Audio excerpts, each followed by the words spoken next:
Maayong adlaw mga kaministry, karong adlaw mo adto dayta sa Paquibato District, magbisita ta sa simbahan na atong natukod didtong dapita. So alang sa wala kabalo sa Paquibato dinhi siya pigasuhan. O morning simbahan nga atong gitukod kaniadto. Karon kita ninyo nga natukod na jud siya. Dirita gidala sa Ginoo para sa pagsangyaw sa maayo nga balita.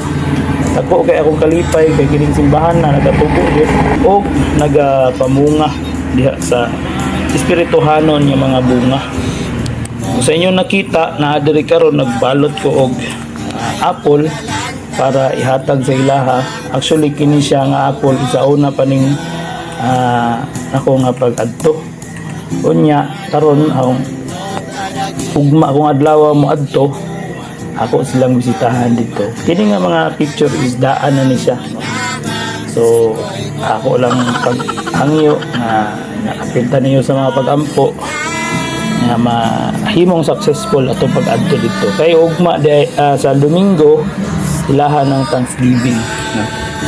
Thanksgiving nila dito dapita.